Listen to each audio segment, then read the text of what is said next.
Isa sa mga sinusuportahan, at sinubaybayan ng maraming manonood, ay itong si BMAX, at si Borloloy. Dahil sino ba naman ang hindi mapapanood sa kanilang dalawa, na sobrang nakakatawa ang kanilang ina-upload na video, dito sa YouTube.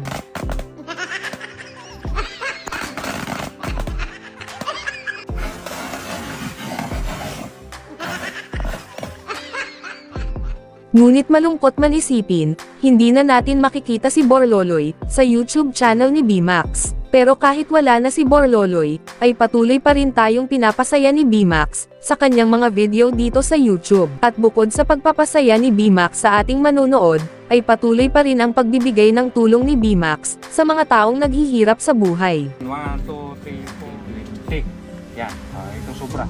Yan. 45,000 yan, sir.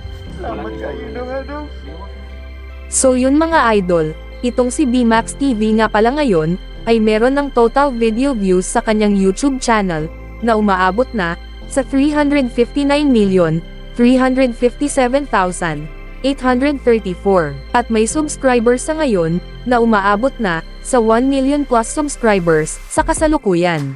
Kaya sa video na ito mga idol, ay ating pag-uusapan at aalamin, kung magkano na nga ba, ang estimated YouTube sahod ni BMAX TV, ngayong 2025.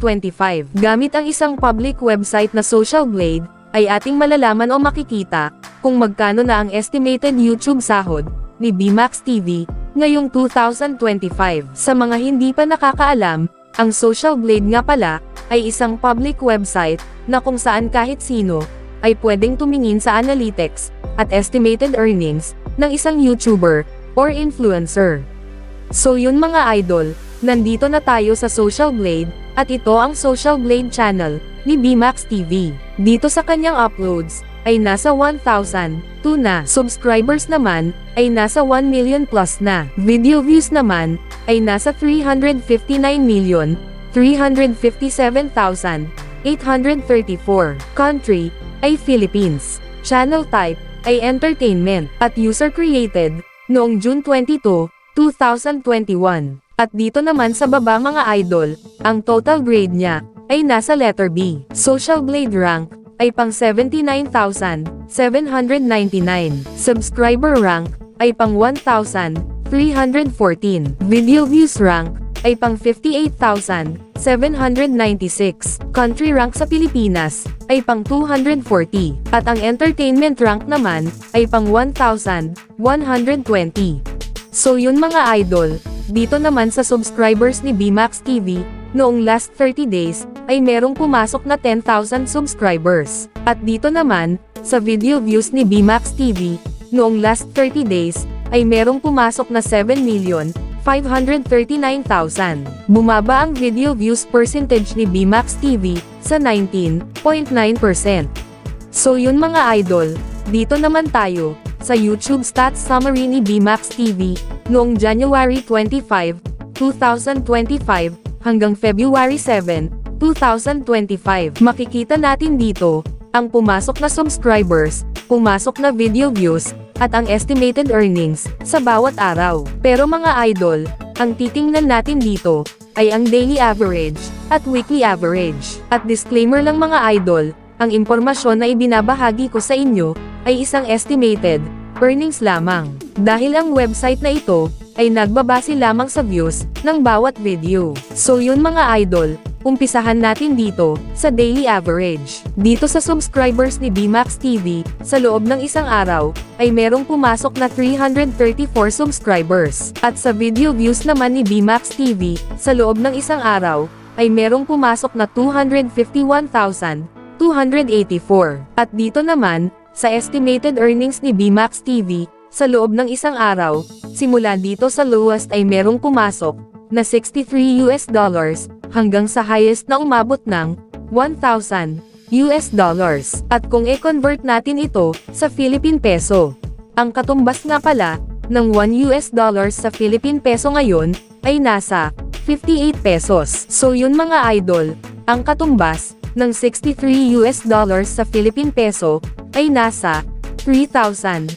654 pesos. Ito ang posibleng kikitain ni BMax TV sa loob ng isang araw sa lowest estimated earnings. At ang katumbas naman ng $1,000 sa Philippine peso ay nasa 58,000 pesos. Ito naman ang posibleng kikitain ni BMax TV sa loob ng isang araw sa highest estimated earnings. Bago natin ipagpatuloy ang video na ito, ay please naman po mga idol, paki-click naman ng like bilang suporta sa video na ito. Maraming salamat po mga idol. So yun mga idol, dito naman tayo sa weekly average. Dito sa subscribers ni BMax TV sa loob ng isang linggo, ay merong pumasok na 2,330 subscribers. At dito sa video views ni BMax TV sa loob ng isang linggo, ay merong pumasok na 1,758,988. At dito naman, sa estimated earnings ni BMax TV, sa loob ng isang linggo, ay merong pumasok na $440 hanggang sa highest na umabot ng $7,000.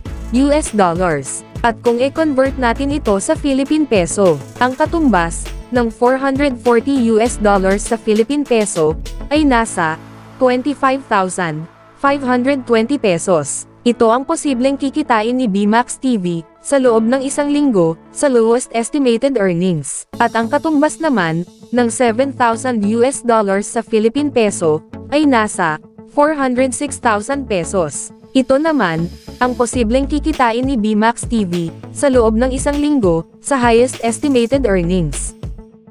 So yun mga idol, dito naman tayo sa monthly estimated earnings at yearly estimated earnings. At uulitin ko lang mga idol, ang impormasyon na ibinabahagi ko sa inyo ay isang estimated earnings lamang. Dahil ang website na ito ay nagbabase lamang sa views ng bawat video. So yun mga idol, simulan natin dito sa monthly estimated earnings. Simula dito sa lowest ay merong pumasok na $1,900 hanggang sa highest na umabot ng $30,200.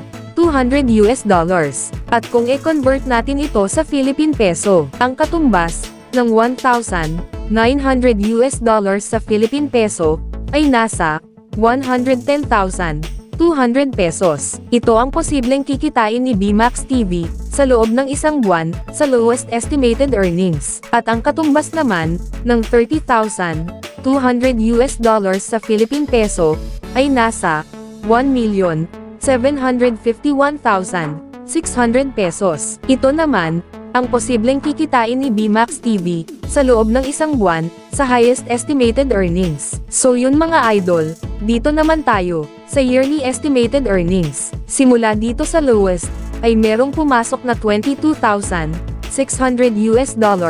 hanggang sa highest na umabot ng $361,800. At kung i-convert natin ito sa Philippine peso, ang katumbas ng $22,600 sa Philippine peso ay nasa 1,310,800 pesos. Ito ang posibleng total na kinita ni BMax TV sa loob ng isang taon sa lowest estimated earnings. At ang katumbas naman ng $361,800 sa Philippine peso ay nasa 20,984,400 pesos. Ito naman ang posibleng total na kinita ni BMax TV sa loob ng isang taon sa highest estimated earnings. Ngunit sinasabi ko na sa inyong mga idol, ang impormasyon na inyong napapanood ay isang estimated earnings lamang. Dahil ang website na ito ay nagbabase lamang sa views ng bawat video.